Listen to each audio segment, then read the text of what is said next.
Steve, what about Oklahoma? I'm watching the spring game last week, and you don't even have to have watched the spring game, but especially if you did, you look at Oklahoma. And I don't think my eyeballs really match what the perception is anymore. The perception amongst a lot of people is Oklahoma, good, solid team in the Big 12. Once they get in the playoffs, they do not possess the defense required, and they don't really possess the overall talent roster, top to bottom, to compete against the big boys when it comes playoff time. Well, that may have been the case, especially defensively in the past. But Steve, I'm looking at them, and I've talked to you about this, about the stacking of defensive recruiting that they've done. They've also got Alex Grinch in there on the defensive coordinator side. And now I'm looking at them on the field, and they don't look like that anymore to me. And I'm looking at them in recruiting.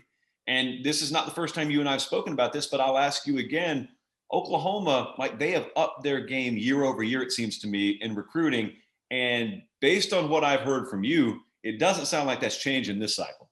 Well, I think Oklahoma's on the cusp. What they recruited last year, the number 11 class in the country, tops in their league, I thought was their best defensive recruiting haul that I've seen since 24/7 Sports has been around, going back to 2010. And several of those guys enrolled early. And I think the two defensive backs, Latrell McCutcheon and Jordan Mukes, are two guys that they're super excited about, that I think are going to be instant impact guys in year one. And then those guys at the point of attack, the Clayton Smith, the Nathan Rollins Kabongs, and the Ethan Downs, I think that they have tremendous upside. I think they can all be pass rushers for Oklahoma. And I think that they're guys that can be the difference in Oklahoma getting over the hump and finding one or two more wins and hoisting the crystal ball. And let's not act like Oklahoma's been blown off the field every time they've been in the college football playoff. Yes, they got their brains kicked in by LSU, but that LSU team had 14 draft picks that year that were upperclassmen. That's not even talking about the dudes coming in behind them.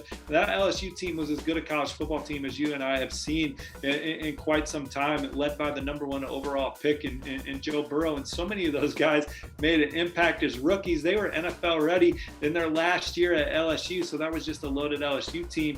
The Georgia game, man, Oklahoma, that could have went either way, and it took some heroic performances by Roquan Smith and Sony Michel and some of those guys, and maybe heroics a little bit of an exaggeration, but Oklahoma deserved to be on the field that day and gave Georgia hell. And so I think that Oklahoma is close. And I think the way that they're recruiting is keeping them in the conversation. And once you get into those games, we'll see what happens. But this Oklahoma class, just finished talking about LSU. Oklahoma has LSU is the number 2 overall class. If you look in that pound for pound category, it's Oklahoma that's number 2. It's number 9 overall with just 7 commits. But when you're looking at the average ranking per commit, the Sooners are number 2 right now, Josh, led by Luther Burden, a big play receiver, the number 1 overall receiver in the country, and Raleek Brown, the number 1 all-purpose back, both per the 24/7 Sports composite. But they got some playmakers with those two, and Talon Shitron that's going to keep Lincoln Riley's offense moving and rolling. But they're also about to start rolling on the trail. I just logged the 24/7 Sports crystal ball forecast before the show for in-state defensive back Jaden Rose, 6'3", 210 pounds, Josh, and ran 10.45 in the 100-meter dash in a track meet earlier this week. Big stock up guy there. They had some guys at their spring game this weekend. Kip Lewis, a linebacker from Carthage, Texas, a state champion there. He says big news coming soon. That seems to be trending okay for Oklahoma right now. Chris McClellan, an in-state defensive tackle who just rose into our top 100 at 24/7 Sports. He was at the spring game. I think Ohio State maybe had a slight edge going into that spring game visit, but I think Oklahoma's in a good spot. 4-star tight end Caden Helms, a 4'6" playmaker at the position. He was at the spring game. I love where Oklahoma sits there. And then 5-star athlete, the number 1 player in the state, Gentry Williams, who they love in the secondary. He was at the spring game, and I like where Oklahoma stands with him. And just a couple other names as Oklahoma's out here battling for some of the nation's best. Gabriel Brownlow Dindy, Oklahoma's in the thick of it for the latest 5-star in the top 247 as they battle Clemson and Texas A&M. Gavin Sawchuk, top 247 running back from Colorado, as he goes into his official visits to Oklahoma, Notre Dame, Ohio State, and USC. I think Oklahoma's the one to watch for him. That's where his relationship's been the longest with Lincoln Riley. And why am I drawing a blank, Josh? So many names in my head. DeMarco Murray, their running backs coach.